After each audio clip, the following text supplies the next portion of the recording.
A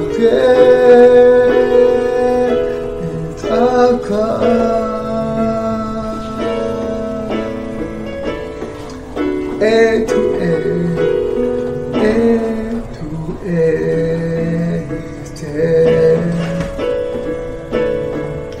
and time is in his hand, beginning and the end, beginning and the end. Oh, the God had dreamed.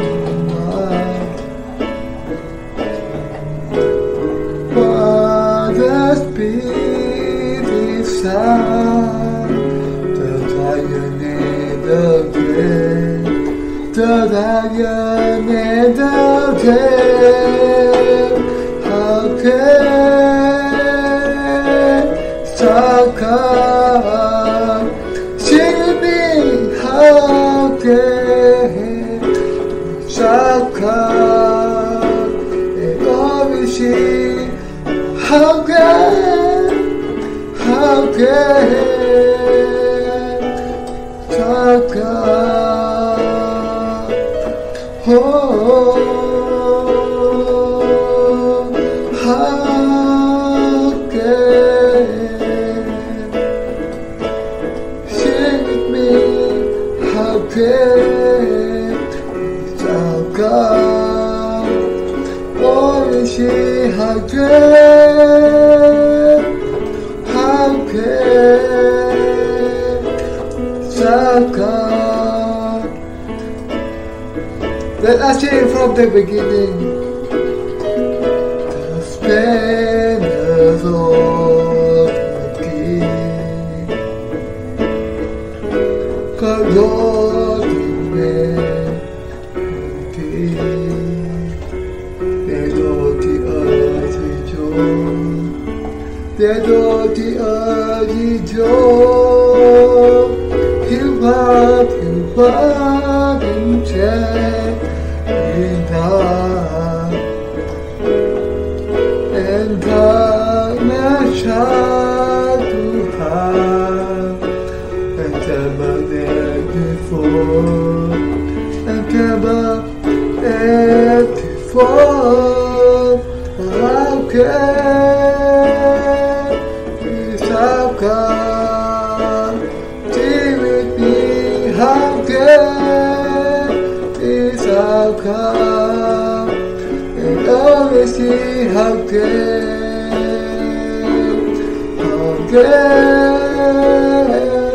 we stop God?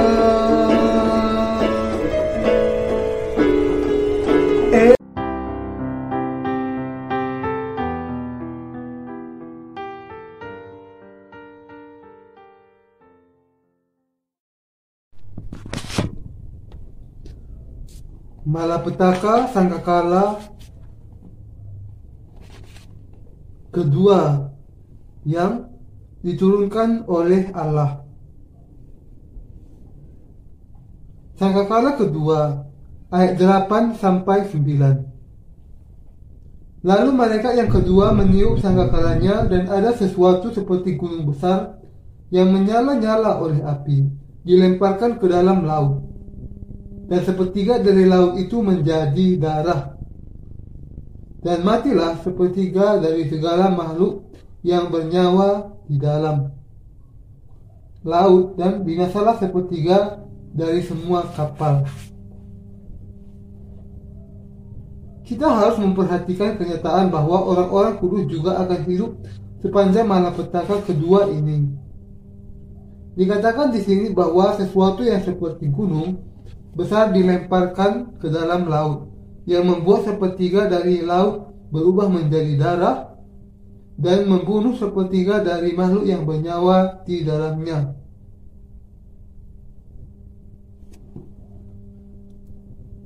Ketika akhir zaman tiba, susunan alam semesta akan berantakan, merusakkan ke konstelasi bintang-bintang dan menyebabkan mereka saling bertubuhkan dan hancur, dan dari situlah akan terjadi banyak meteor yang kemudian akan menabrak bumi ini.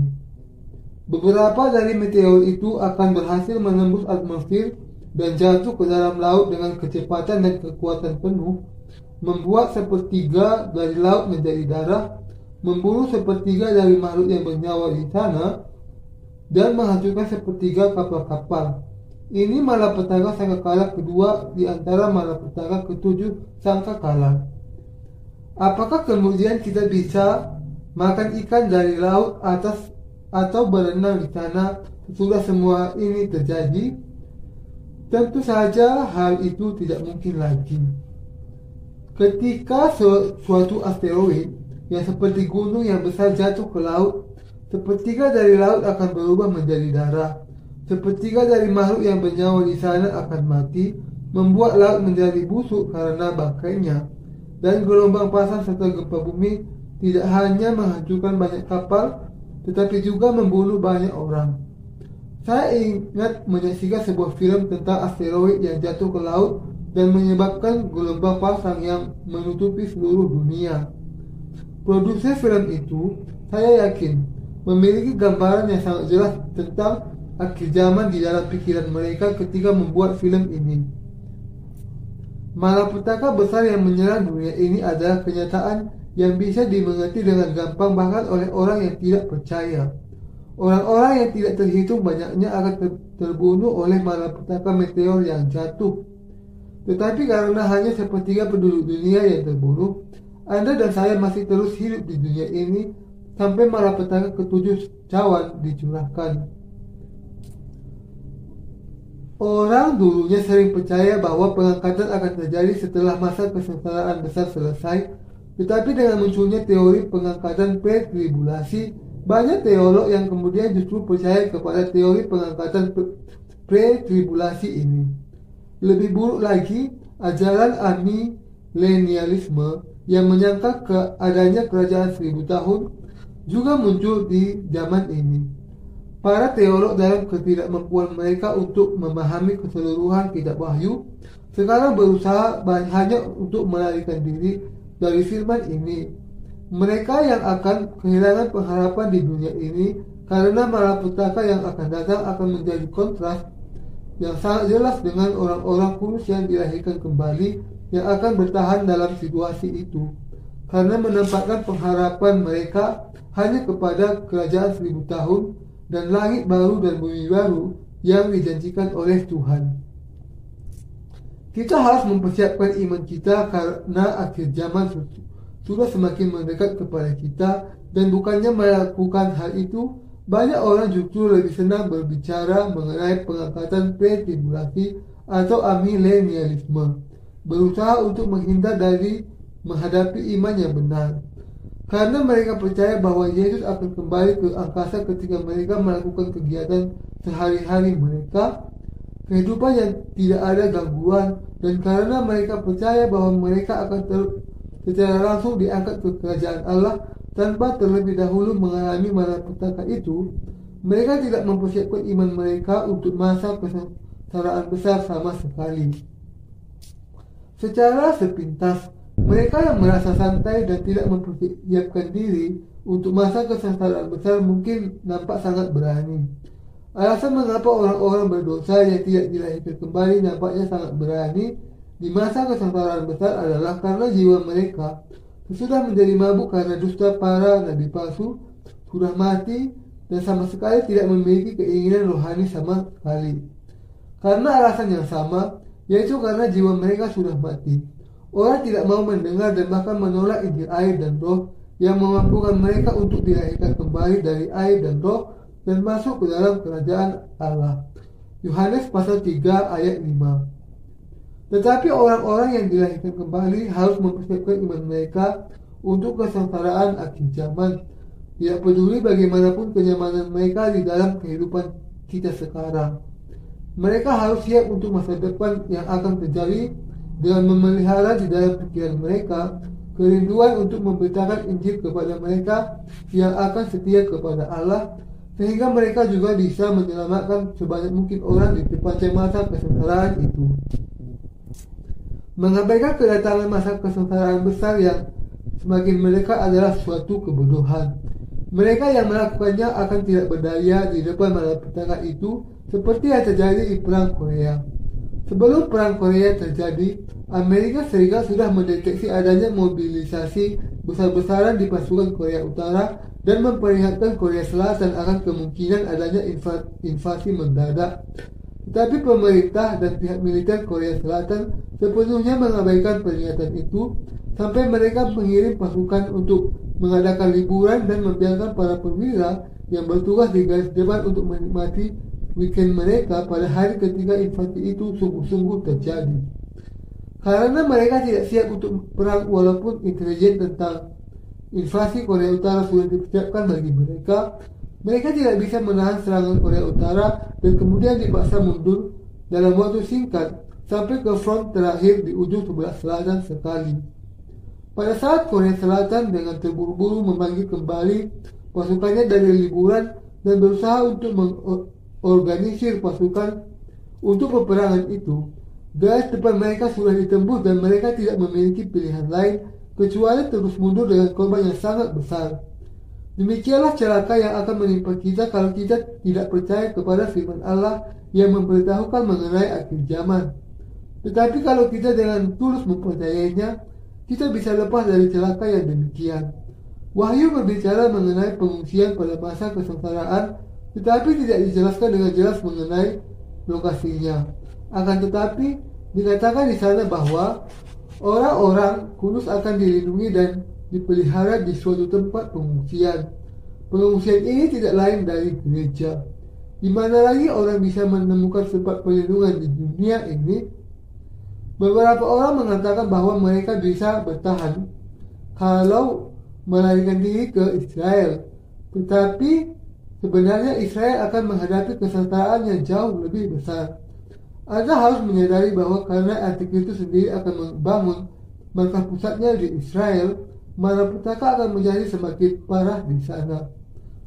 Bahkan meskipun firman kesengsaraan ini tidak langsung nampak nyata saat ini, namun Anda tetap harus memahaminya di dalam hati Anda dan mempersiapkan diri untuk masa yang akan datang. Anda harus percaya kepada hal itu dengan hati Anda, dan dengan iman ini Anda harus memberitakan Injil kepada manusia seolah-olah Anda memang sudah hidup di masa kesengsaraan besar. Anda harus mempersiapkan hati manusia dan memimpin mereka kepada tempat perlindungan dengan mengabarkan Injil air dan Roh kepada mereka. Allah sudah memelihara kita di dalam gerejanya sehingga kita bisa memberitakan kepada manusia hal-hal yang akan datang itu dan menolong mereka mempersiapkan iman mereka untuk masa akhir zaman. Inilah sebabnya kita melakukan apa yang sedang kita lakukan sekarang ini, yaitu mengabarkan Injil air dan Roh dengan sepenuh kekuatan kita. Kita memberitakan firman wahyu pada masa ini bukan untuk memegahkan diri kita sendiri, tetapi karena itulah firman yang sangat penting untuk zaman sekarang ini, baik untuk orang yang percaya maupun orang yang tidak percaya. Hanya dengan mempersiapkan iman itu sejak sekarang saja, hati kita tidak akan terguncang ketika kesengsaraan dan malapetaka itu menimpa kita. Allah akan tentu saja memberikan kepada kita perlindungan yang khusus, karena kita hidup di dalam dunia yang mengerikan, keras dan penuh kesulitan. Kalau kita mengetahui apa yang akan terjadi di akhir zaman dan mempersiapkan iman kita untuk mengalahkan kesengsaraan itu, kita bisa semakin luas memberitakan Injil itu. Juga karena kita akan meletakkan keyakinan pengharapan yang semakin besar dan semakin penuh keyakinan kepada kerajaan Allah, kita tidak akan terhanyut oleh arus dunia ini atau menjual iman kita, tetapi justru semakin banyak melakukan pekerjaan iman. Inilah sebabnya kita memberitakan firman wahyu dan melayani semakin banyak pekerjaan iman.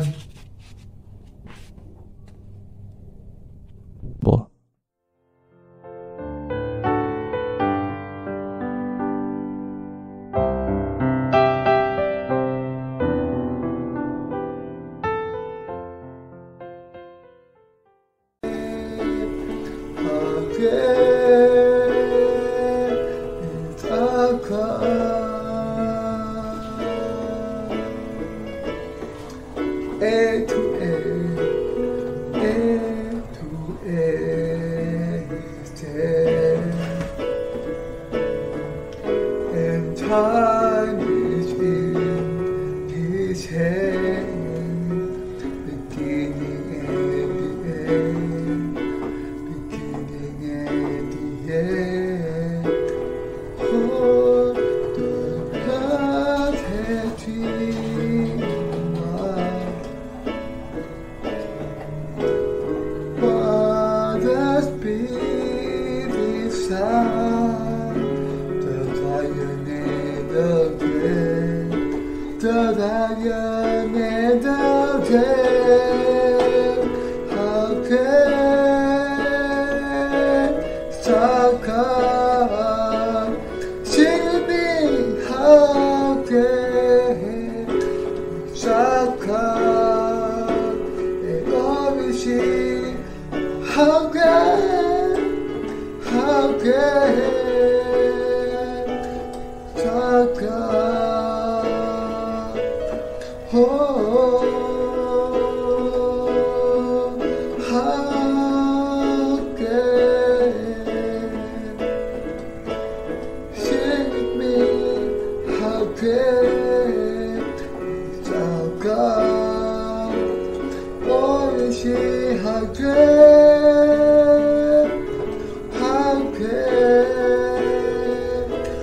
Saka? Let us sing from the beginning.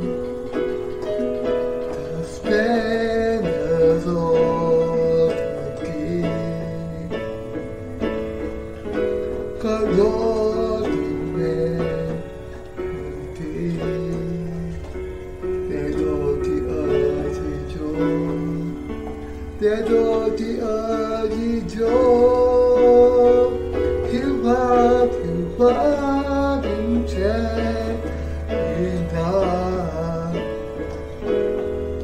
and darkness shall to hide, and never there before, and never there before. How can Saka stay with me? How can Saka and always see? How can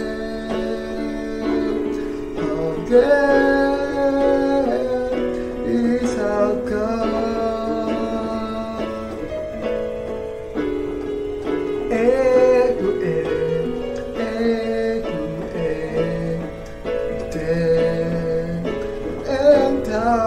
And time is here, His hand, beginning and the end, beginning and the end.